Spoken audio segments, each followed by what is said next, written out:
ಸಂಸ್ಥೆಯವರು ಅಥವಾ ಒಂದು ಯಾವುದೋ ಒಂದು ವ್ಯಕ್ತಿ ಒಂದು ಲೀಡರ್ ತರ ಹೋಗೋದಕ್ಕಿಂತ ಸಮುದಾಯದ ಮಹಿಳೆಯರಿಗೆ ಅದು ಅರಿವು ಮೂಡಿಸ್ತಾ ಅವರು ಪ್ರಶ್ನಿಸುವಂಗಾದಾಗ ಮಾತ್ರ ವ್ಯವಸ್ಥಿತವಾಗಿ ಉಳ್ಕೊಳ್ಳೋಕೆ ಸಾಧ್ಯ ಆಗುತ್ತೆ. ಅಂದ್ರೆ ಎಷ್ಟು ಸಲ ನಾವು ಸಂಸ್ಥೆಯಲ್ಲಿ ಇಡಕ್ಕೆ ಸಾಧ್ಯ. ಸೊ ಈ ತರದನ್ನ ನಾವು ಅರಿವು ಕೊಡಬೇಕು ಮತ್ತು ಸಮುದಾಯ ಎಚ್ಚೆತ್ಕೊಳ್ಳೋಕೆ ನಾವು ಮಾಡಬೇಕು ಅಂತ ನನ್ನ ಅನಿಸಿಕೆ. ಮತ್ತೆ ಎರಡನೇದು, ಒಟ್ಟಾರೆ NHRC ನಲ್ಲಿ ಈಗ ಆಲ್ರೆಡಿ ಎಷ್ಟು ಈ ತರದ ಒಂದು ಪ್ರಕರಣಗಳನ್ನ ತಗೊಂಡು ಕೆಲಸ ಮಾಡಲಿಕ್ಕೆ ಸಾಧ್ಯ ಆಯಿತು. ಮತ್ತೆ ಯಾಕೆ ಅದು NHRC ಇದೆ, SHRC ಇದೆ.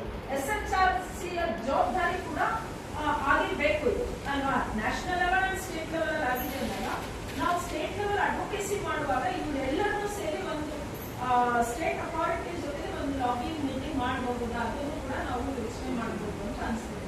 ಈಗ ಒಟ್ಟಾರೆ 31 ಜಿಲ್ಲೆಗಳಲ್ಲಿ ನಾವು ಪ್ರೆಸೆಂಟ್ ಮಾಡ್ತೀವಿ ಅನ್ನೋದಕ್ಕಿಂತ ಇಲ್ಲಿ ಎಷ್ಟು ಸಹಭಾಗಿತ್ವ ಇದೆ, ಈಗ 10 ಜಿಲ್ಲೆ ಇದೆ.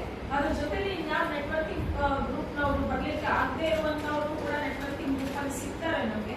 ಅವ್ರ ಜೊತೆಯಲ್ಲೂ ಸೇರಿಸ್ಕೊಂಡು ಪೈಲಟ್ ಆಗಿ ನಾವು ಒಂದು 15 ಜಿಲ್ಲೆನಾದ್ರೂ ಗಟ್ಟಿಯಾಗಿ ತಗೊಳ್ಳಿಕ್ಕೆ ಸಾಧ್ಯನಾ ಅಂತ ನೋಡಿ ತದನಂತರದಲ್ಲಿ ಮುಂದೆ ಹೋಗಬಹುದೇನೋ ಅಂತ ನನ್ನ ಬಟ್ ನೀವಿಬ್ರು ಕೊಟ್ಟ ಮಾಹಿತಿ ಪ್ರಸನ್ನ ಅವರು ಹೇಳಿದಂಗೆ ಕಾರ್ಯಾಗಾರಕ್ಕೆ ಕಾಯೋದಕ್ಕಿಂತ ಮುಂಚೆನೆ ಸ್ಮಾಲ್ ಇದನ್ನ